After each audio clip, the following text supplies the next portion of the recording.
Monday, the 2nd of February 2026. Hello there and welcome to a second and final edition of News Tonight here on UBC TV. But first, let's have a look at our top stories.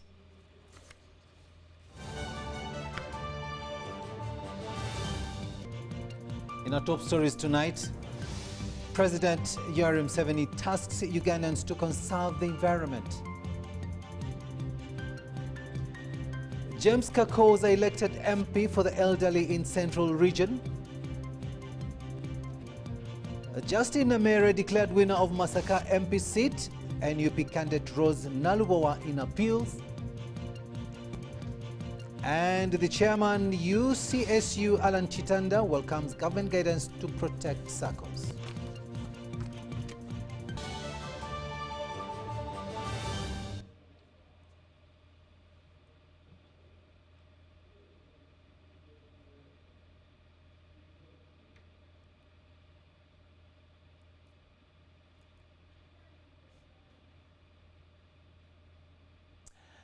Hello there and welcome once again. We are coming to you live on air and online from Broadcasting House here on Nile Avenue. On sign language, it is Sainyomo Yusuf and I am Rukidi Edward Kijanangoma.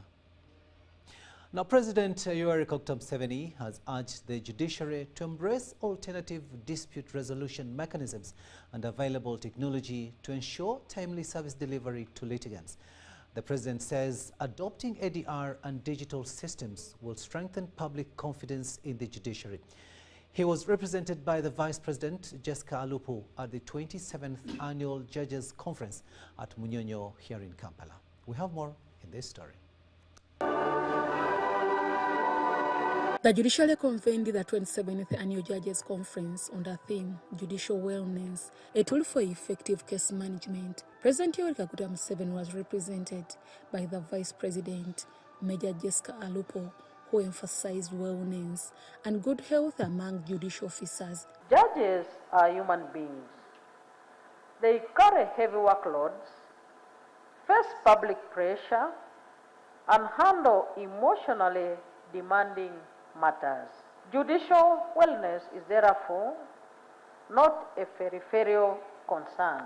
A healthy, organized, and well-led judiciary is a productive judiciary, one that clears cases faster, manages pressure better, and delivers predictable justice. With a standing case backlog of over 16,000 cases, President Museveni reiterated speeded disposal of cases and maintaining an independent and a strong judiciary. Our people should experience justice not in legal theory, but in time taken to resolve disputes, the cost involved, and the certainty of outcomes. Justice must therefore be accessible, timely, impartial, and respectful. I wish to remind you that effective justice systems lie at the very heart of every democratic country. President Museveni again called on judicial officers to fully embrace alternative dispute resolution mechanisms and modern technology as a means of dispensing justice effectively and reduce case backlog. Backlogs are not caused by laws alone. They arise from systems, organizations, leadership, and human capacity. A strong, independent, and efficient judiciary is indispensable to democracy. The judiciary latest ADR report shows that 5,000 cases were disposed of at different courts across the country in the year 2025 through alternative dispute resolution mechanisms. Chief Justice Dr. Flavian Zaija said, while service delivery remains a key obligation, it cannot be effectively achieved without healthy judicial officers. A medical camp composed of a team of medical workers from Rago National Referral Hospital, led by an associate consultant that has been organized for your benefit. Kindly make use of the medical camp. We have already established gym facilities accessible to all judges at the Court of Appeal and Supreme Court buildings. The same will be extended to courts in other regions. Let us all be mindful that a healthy body leads to a healthy mind. We shall also continue to lobby for resources, for improved teams. He outlined the key focus areas for the judiciary, strengthening alternative dispute resolution mechanism and capacity building for judicial officers. We must leverage technology to ensure that we do many of the things that we have not been doing. We should have software that enable, so that the judge just speaks into the machine and the machine writes the judgment. Then specialized case handling, we shall do a lot of training in this direction. We shall expand the ADR. I think you notice that at the Court of Appeal, for example, there used to be belief that you cannot mediate a Court of Appeal matter, but I think you saw the statistics which they have really presented. The conference was attended by justices of Supreme Court, Court of Appeal and High Court judges, during which performance reports were presented in the conference. Deborah Namamonde, Viola Nansubuga, UBC News.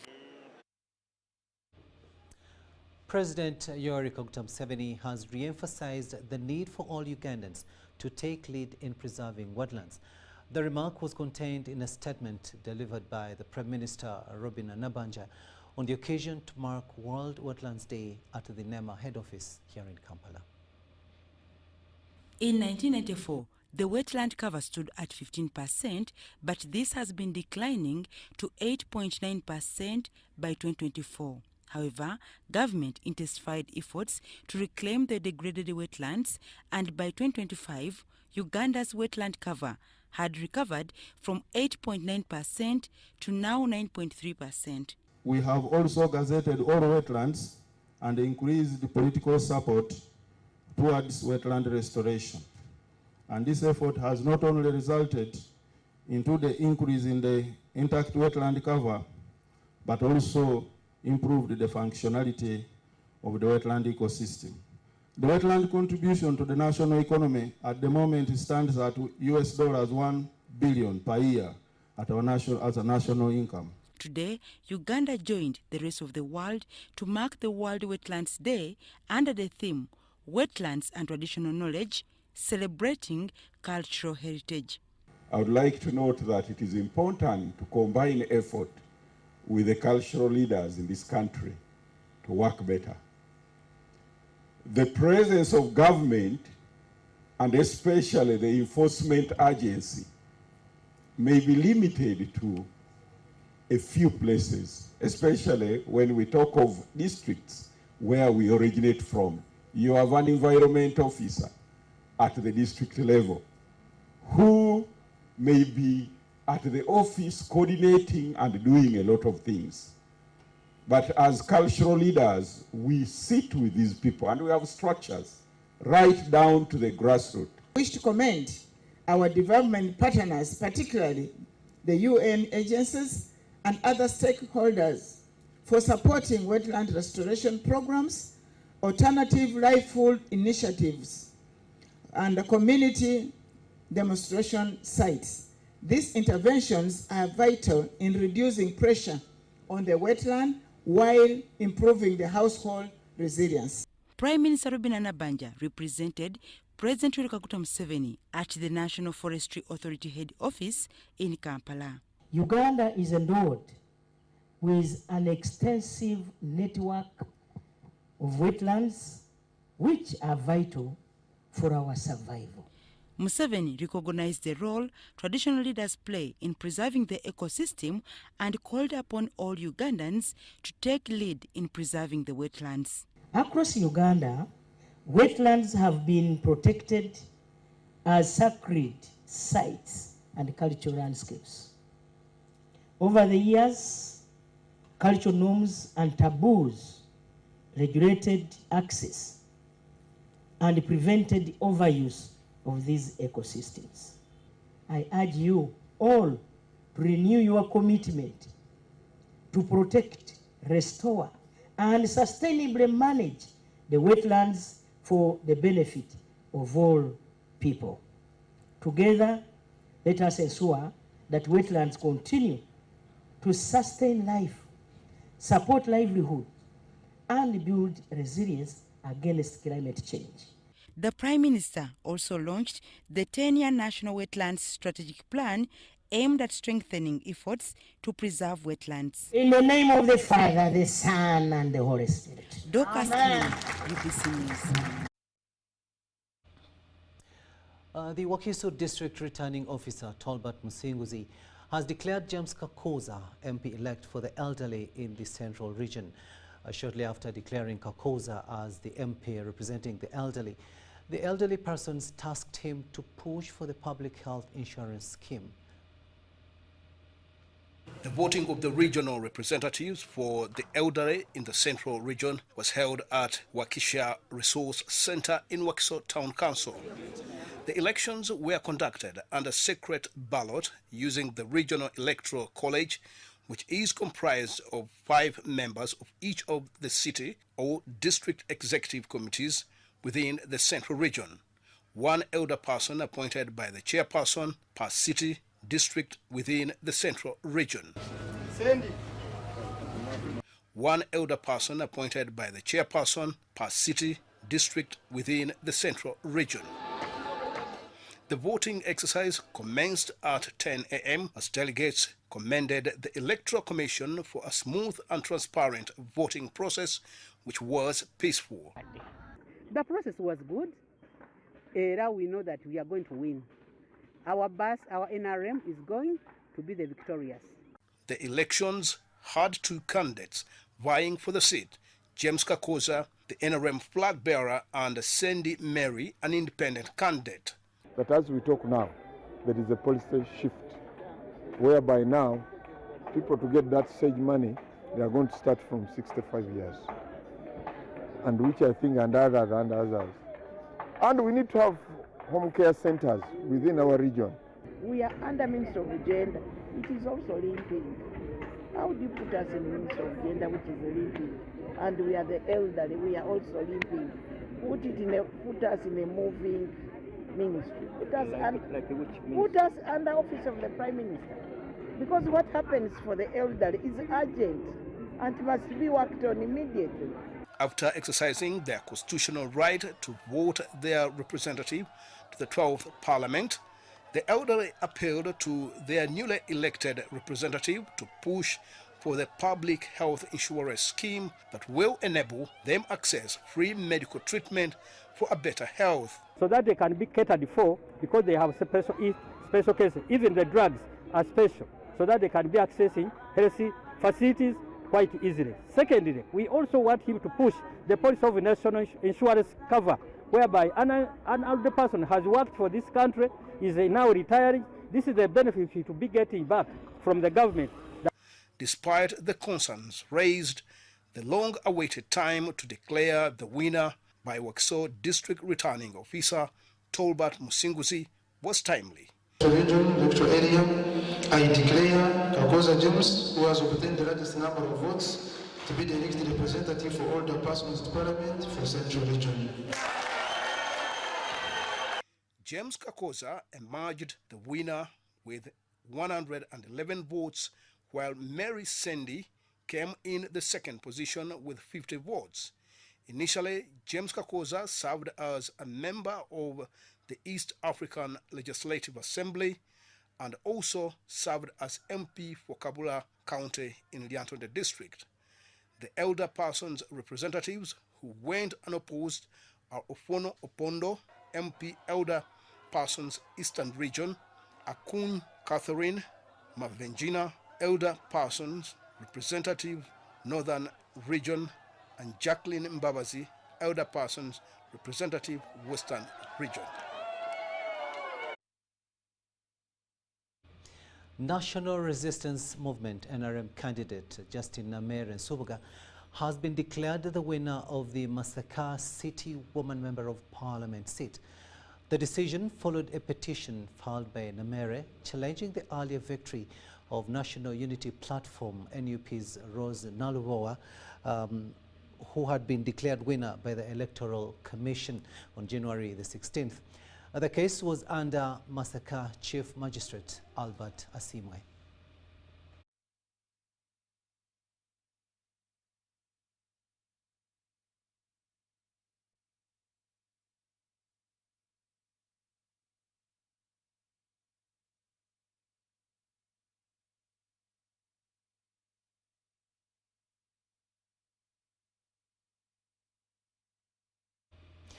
We do apologize, we do not have the story, but let's move on. And Uganda has taken center stage in regional peace efforts, having hosted a high-level international conference on the Great Lakes region recently. The ICGLR meeting, which targets claiming tensions in Eastern Democratic Republic of the Congo, highlighted security cooperation and political dialogue as an avenue to lasting peace.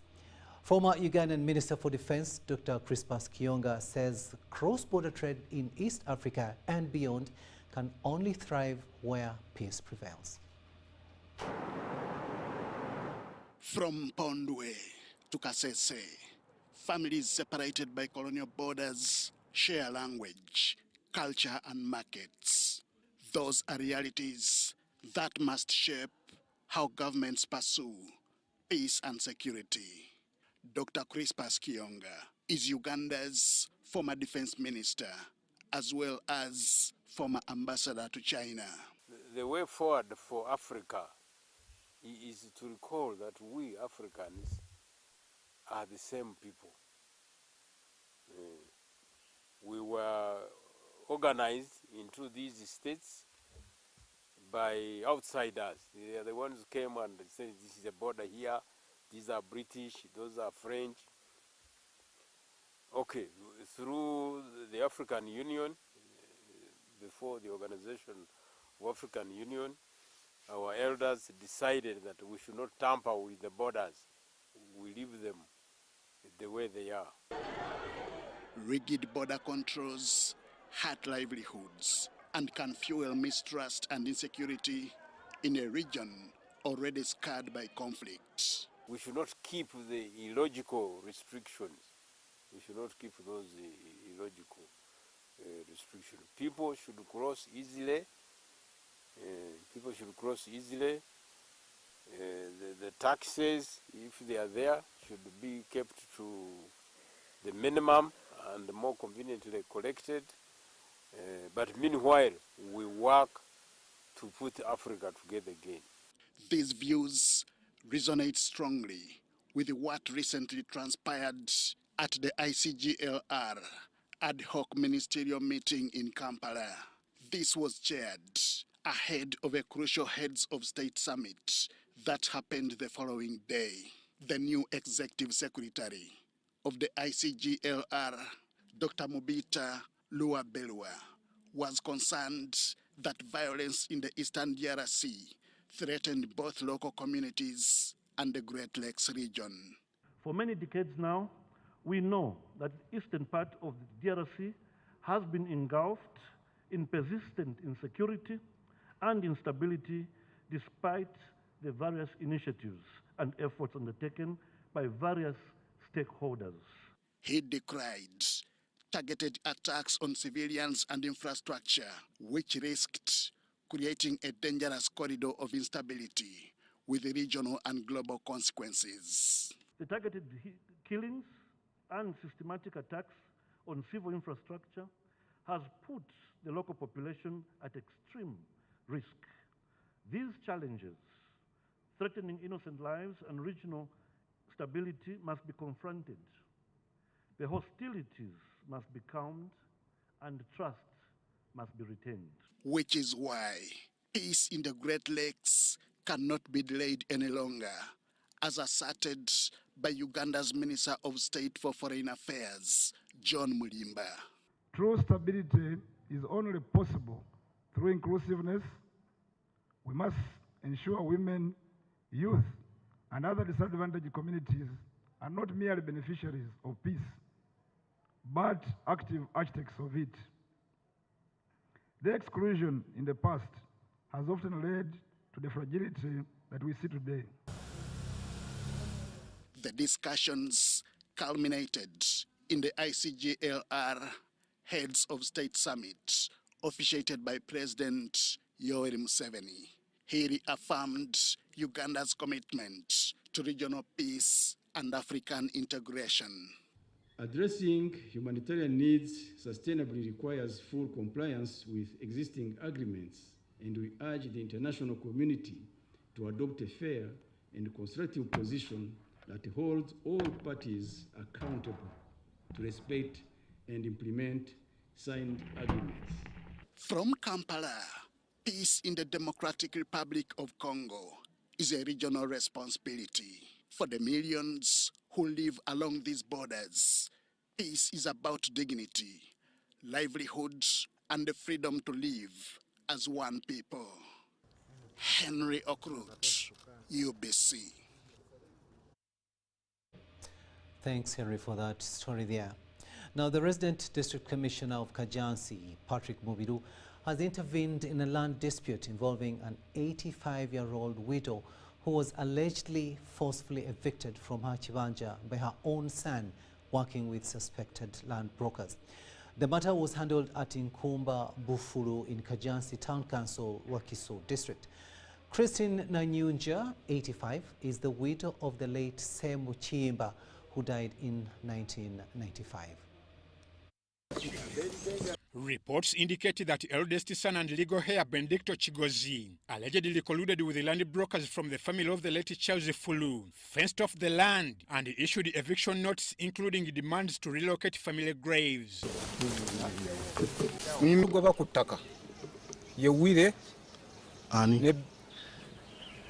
Nze manyiko lya wire ne Betty ne Solome ne Annie atenga batabani bomugenzi Charles Fulu. The Kajansi RDC summoned Chigozi and Ivan Katate, a representative of the Fulu family, to explain the legality of their actions. Kakati ono omukadde akuzaala we mwegatta mu mugobe wano mugenda kumutwala wa mukadde zitunda mugobe era mukadde nze namujja muwala alina ne muwala wali mu kitoolo mbuziza esebo omugenzi yagenda ofanga mukadde tali wano yajjawo ddi mukadde azzeewo ndowooza ba nga mu bbiri awo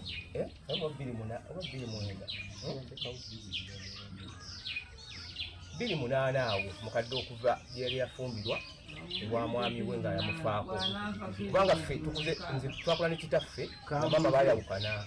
Residents condemned the actions of the alleged land brokers and appealed to the RDC to protect the elderly widow. Waayo buwi era tufuna omukisa nnyo okufuna ndi wafuna obupya. Abantu abamu bazimba ennyumba zaabwe ziri awo abamu bazingira babagano si matooyi. RDC Mubiru ruled that Nanyunja would not be evicted and ordered all blocked access roads reopened immediately. Of this area. Really, we are here to help the people. Tuliwo okusavinga bano abantu n'okubayamba. Kati we tuba tetuyambye bantu bano ne tunuuliriza embeera eno n'enyigiriza abantu. Kivumaganya kubanga yefe abalina agency eza security yefe abalina agency zonna eza right commission.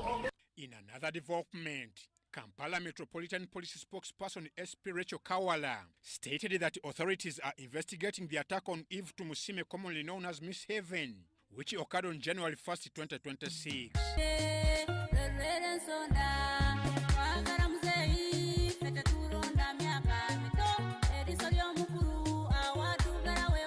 And she said she reported a case, I think, at Entebbe Police. Yes. So I want to get to know how far are you into any investigations?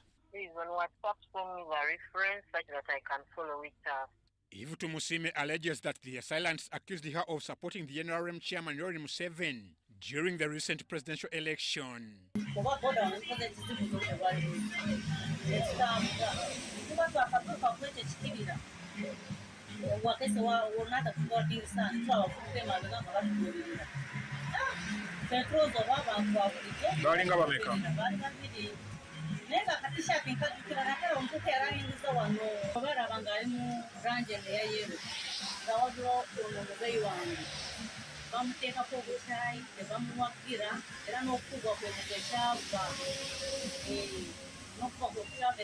She's receiving medical treatment and appealed to NRM authorities for assistance in her case.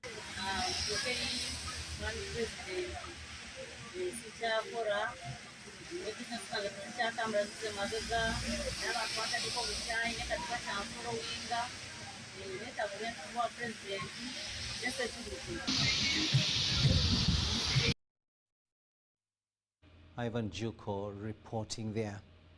to Mukono now, where police in Mukono are concerned over the increasing number of youth involved in drug use, which has led to an increase in crime within communities. Mukono District Community Liaison Officer Shafiq Kasuja attributes this to youth unemployment. He was speaking at the launch of the Presidential Initiative for Garages and Mechanical Circle Limited while receiving 300 million shillings given by the President under cooperatives to boost their incomes.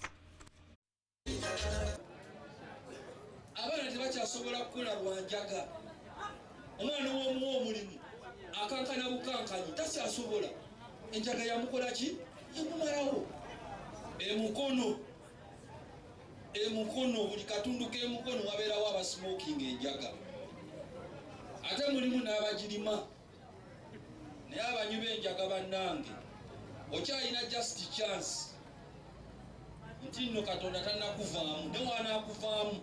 We are going to make sure that that challenge, with the help of the State House, with the help of Mr. Antale John and other DCs, we are now connected to the government. Request you that whatever insecurity that you are seeing in our country, in our areas, in responsibility of areas, please consult to whom it may concern. That's one. Two, we are in the period of taking our children back to school. So I am requesting everybody, over you are poor, over you are rich, please take responsibility of taking your children back to school. Mulundu ogw'ettendo era mbasaba mutambule n'omutima ogwo. Omwanga mugaba ssente saagala muteekemu kusosola. Kyenjagala essente etuuke ku muntu yennyini alina okukola ki? Okugifuna. Now, a new chapter is unfolding in science education as primary school across the country receive science kits designed to turn classrooms into mini laboratories. The initiative aims to improve performance by promoting practical learning under the competence-based curriculum. Eddie Olwa reports. For many learners, science has existed only on the blackboard, explained but never experienced. Another one. This year, 29 districts received 20 kits each, with 15 allocated to best performing schools and 5 to struggling schools to improve hands-on learning. Our teachers will have ease in teaching practical lessons. It is now a migration from theoretical teaching, which teachers used to dominate teaching in the classroom. According to the Lira City Inspector of Schools, the kits have been received with excitement and renewed hope. Teachers from schools yet to receive the kits, including private schools, are also benefiting from the training. We now have a turning point in our education system. With this provision now, I'm very optimistic that we are going to achieve the reality of science in our schools. At Lira Primary School, head teacher Benson Ario says science has long been challenging at primary level, but the kits will ease lesson preparation and delivery. Yeah, when you see the results during PLE results, they are not always performed well. But the features which are put on these science kits can easily make a child to understand when the teacher explained it well. Teacher Stella Awal of Anai Primary School says her capacity has improved and calls for the program's expansion. It has really helped us.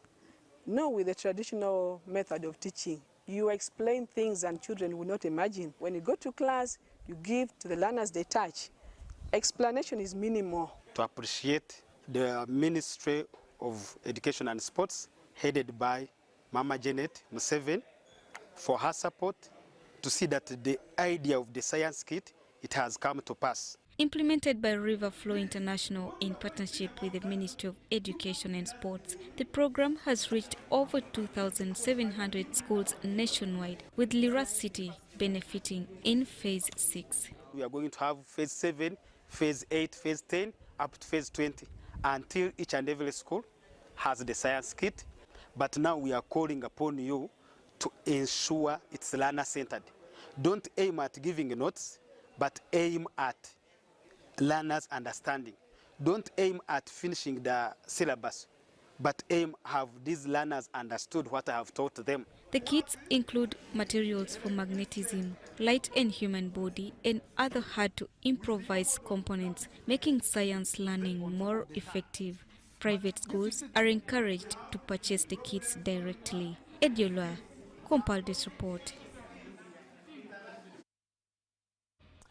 And some rather sad news where legislators have mourned former Bulisa district member of parliament Nyenduoha Mutiti, who they credited for championing Bunyoro Kingdom into getting a better percentage on the oil being mined in the Albertine Graben region.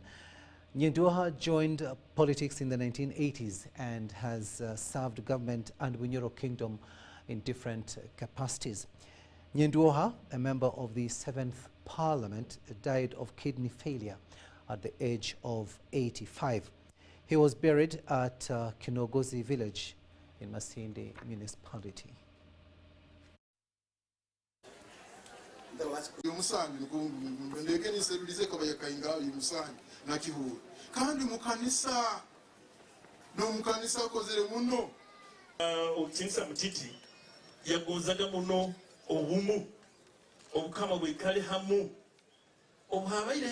Our dad became weak. The last 2 months. And this is a time when Honorable Nora was going for the election. In our discussion, we would say, there are people I want to reach out to in the release. But we as children want to say, we want to thank God that we've been able to provide that support to him, and whereby he deathbed by the time he passed away. He was not only a member of parliament, he was an educationist because his career was education. He was a teacher, classroom teacher, head teacher, and he headed several institutions in the education sector. We want to thank him for that distinguished honor he gave to Bunyoro. But he was also the deputy Katikiro of Bunyoro Kitara Kingdom. And we want to thank him and honor him for being a distinguished Bunyoro who served diligently his country, but also Bunyoro.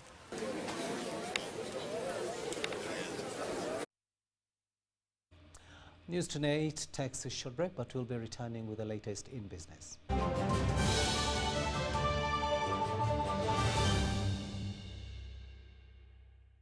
So, Muchara. Yes, Daddy. You know the children are going back to school and things are a bit tight. For now, why don't you take half of the fees to junior school, and for the school van contribution, we shall pay later. Daddy, why don't we pay using MTN Momo, where we stand a chance of winning school fees for a whole year and more?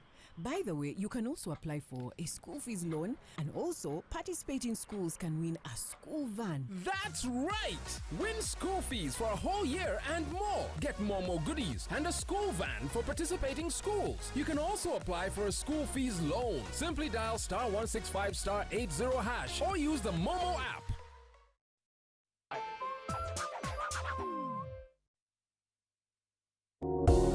Every great cup of Uganda's coffee begins right here on the farm. Quality begins at harvest. Pick only red, ripe cherries because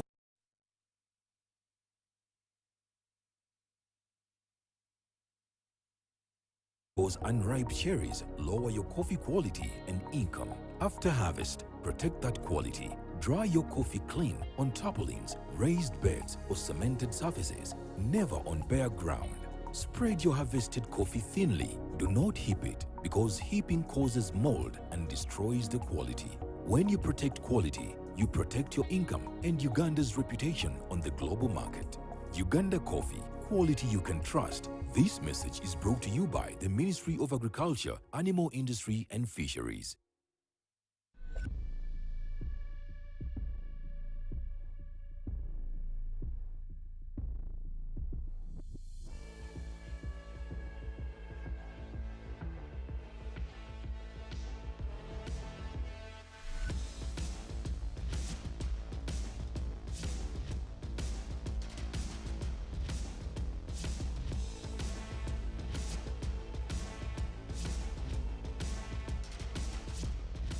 So, Muchara, Yes, Daddy. You know the children are going back to school and things are a bit tight. For now, why don't you take half of the fees to junior school, and for the school van contribution, we shall pay later. Daddy, why don't we pay using MTN Momo, where we stand a chance of winning school fees for a whole year and more? By the way, you can also apply for a school fees loan, and also participating schools can win a school van. That's right! Win school fees for a whole year and more. Get Momo goodies and a school van for participating schools. You can also apply for a school fees loan. Simply dial *165 *80# or use the Momo app.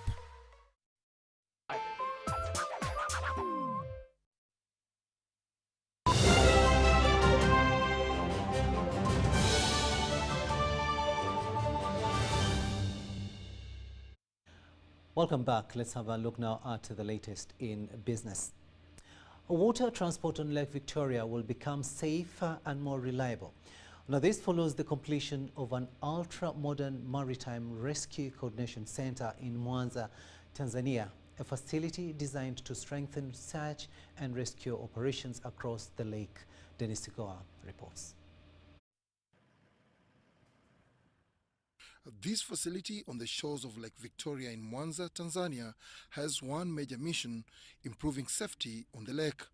The newly completed Maritime Rescue Coordination Center will act as the nerve center for maritime safety operations. This is the coordinating one, but we have 3 sub-centers and some marine equipment to access, because the lake is vast, so we deployed strategically to certain airports like Nansio, Kanyala and Musoma, and we deploy small search and rescue centers there. Funded by the governments of Tanzania and Uganda at a cost of over $2 million, the center is part of the multinational Lake Victoria Maritime Communications and Transport Project. With a clear view of the lake, the center enhances real-time communication, reduces rescue response time, and strengthens cross-border maritime safety for Uganda, Tanzania, and Kenya. Now someone can say that I can travel from Mwanza to Bukoba by lake because it is safe. And you remember that the water transport is cheaper than road transport. So even the business communities, they will need now to put their cargo on the vessels, because they are sure that those cargo will reach Port Bell in Uganda, will reach Kisumu in Kenya, and so on. As system checks and vessel calibration continue ahead of the official commissioning, the facility is already being hailed as a major boost to safety and efficiency along the Central Corridor's multimodal transport network. Lake Victoria has recorded fatal accidents linked to poor communication and delayed response. We keep hearing questions like, is the water safe? In the past, there were so many accidents on the lake, costing lots of dollars in terms of losses, in terms of, the cost to human life. So there's all of these concerns that maybe it's not safe and maybe it's too good to be true. But authorities say the center will reduce such risks. We also enhance the communication on the lake by erecting communication towers on islands, the island of Soswa, Kweru, and Kunene. The reason is that we get a two-way communication with the distressed people. They have to be connected with the such and rescue centers. So we enhance phone communication between the distressed and the receiving sub-center. Notable tragedies include the 1996 MV Bukoba disaster that claimed over 800 lives, and the 2018 MV Nyerere accident in Tanzania, which killed more than 200 people. Dennis Sigoa for UBC. Uganda's public service is steadily moving from physical to digital. At the center of this transformation is the national backbone infrastructure, the government's fiber optic superhighway, driving efficiency, accountability, and secure online services. One of its standout innovations is UG Pass, a digital authentication and e-signature platform under NITA Uganda. Henry Okrut gives us more. Launched in 2006, just ahead of the CHOGM conference, the national backbone infrastructure has quietly evolved over nearly 2 decades. The fiber, stretched across the country, connects ministries, agencies, and districts to a single high-capacity government network. The backbone is in 68 districts, with Phase 5 pushing that reach even further.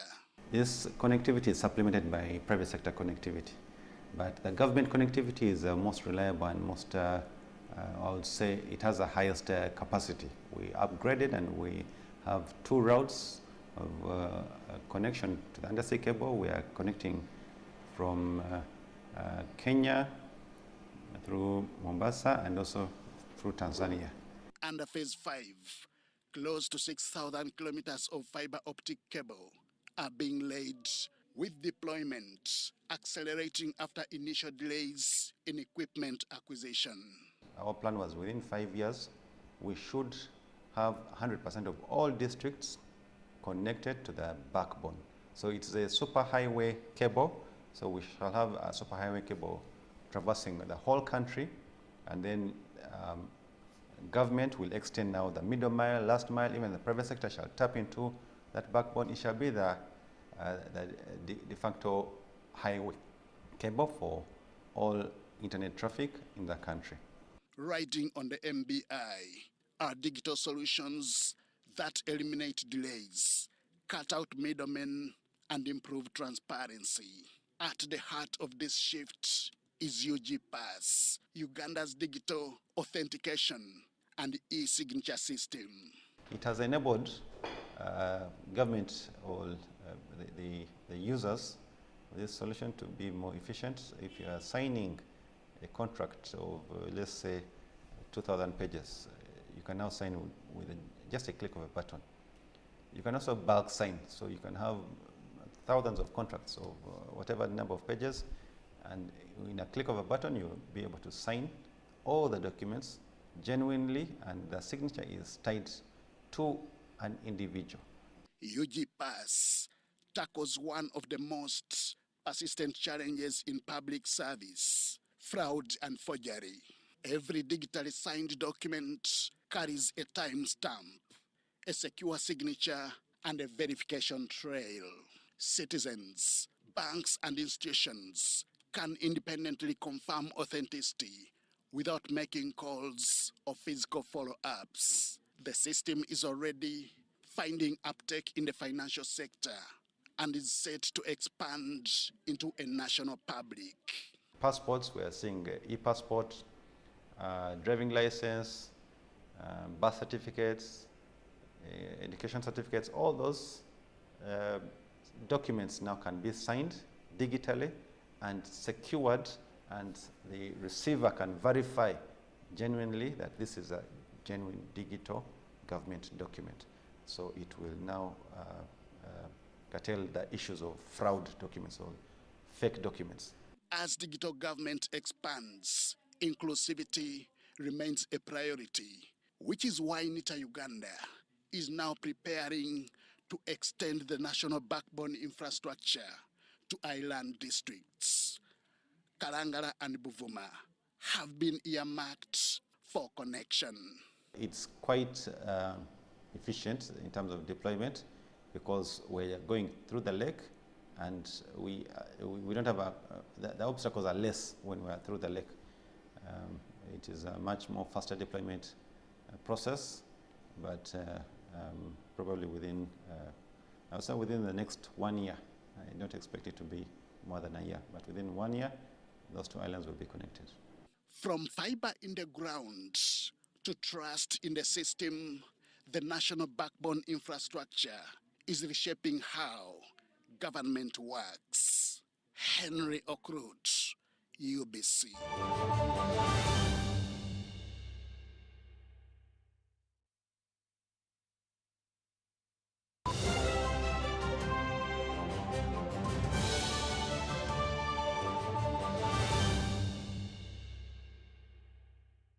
Starting with 100,000 shillings, you begin building real financial strength, because wealth doesn't just happen, you build it.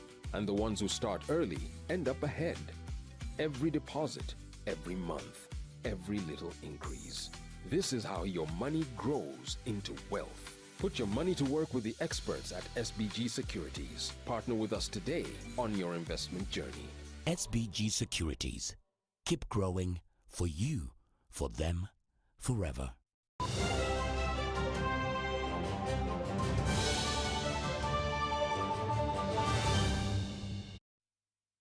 Sports news now, and the National Council of Sports has continued its engagement with sports federations as it embarks on legalizing the new Sports Act. John Barnes Sentamo reports. On 17th August 2023, President Yoweri Museveni assented to the National Sports Act Cap 151 that repealed the former National Sports Act Cap 48. But for the Act to become operational, several regulations need to be incorporated.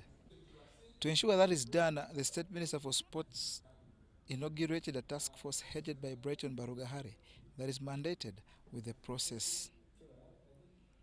The process includes consultation with relevant parties, notably federations and associations.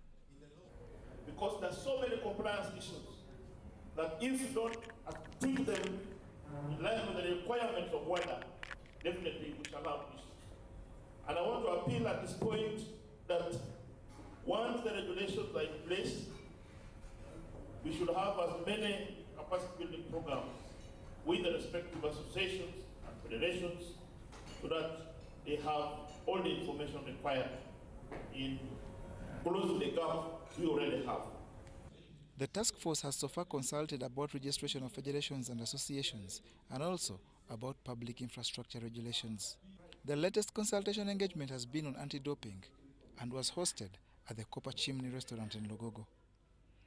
The outcome of the consultation has been that, one, we have received the comments from the stakeholders which we are going to incorporate, but also we have guided on areas that are not going to be subject to change because of the international commitments, because international law takes precedence over municipal law. So when there is a convention on doping agreed at the international level, you can't sit and you have limited room for adjustments. So we have explained that there are some regulations which we take as they are from the International World Anti-Doping Agency code, and then there are those which relate to the management, the cases, handling of cases of anti-doping, and how samples can be picked, and all those, and the management generally of the anti-doping within this country. It was attended by, among others, Uganda Olympic Committee, which before the act that led to establishment of the National Anti-Doping Organization was in charge. It's very important that the federations, through the NADO that is now in place, will continue to provide education in terms of understanding the different levels, whether we have in competition, it could be here in Uganda or abroad, out of competition, when people are training off-season.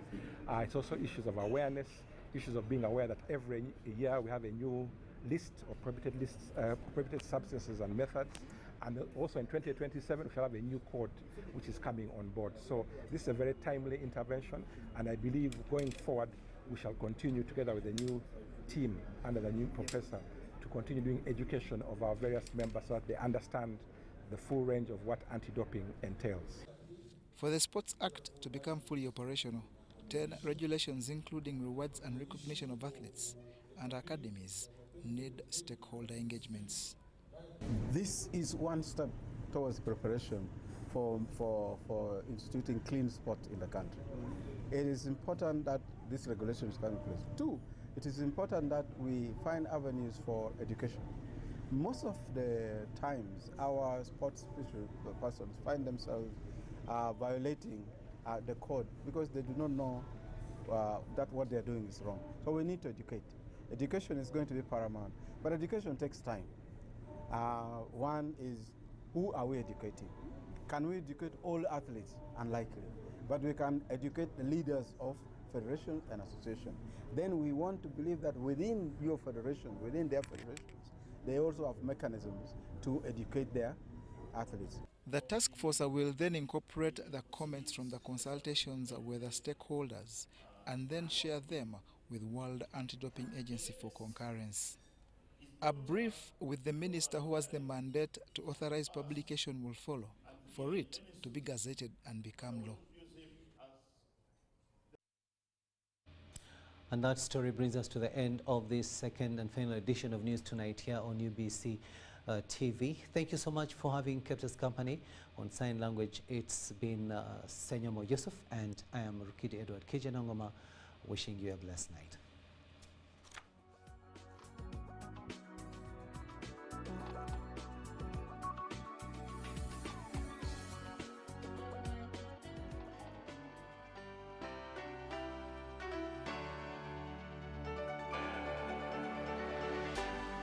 UBC, inspiring Uganda. Tarehe Sita is celebrated in Uganda to commemorate the start of the National Resistance Army's liberation struggle on 6th February 1981, an attack on Kabamba Barracks, leading to the NRM's rise to power in 1986 and the formation of the Uganda People's Defense Forces. The day symbolizes the foundation of the People's Army, national unity, and the ongoing commitment to peace, security, and socio-economic transformation. On Friday, 6th February 2026, the 45th Tarehe Sita anniversary will be celebrated under the theme Defending the Gains of the Revolution and Honoring the Sacrifices of the Freedom Fighters, a call for national unity, peace, and socio-economic transformation. The celebrations will take place at the National Teachers College grounds in Kabale Municipality. The activities will be relayed live on UBC TV. Every Wednesday, live in our studios in the heart of Kampala. We have to change the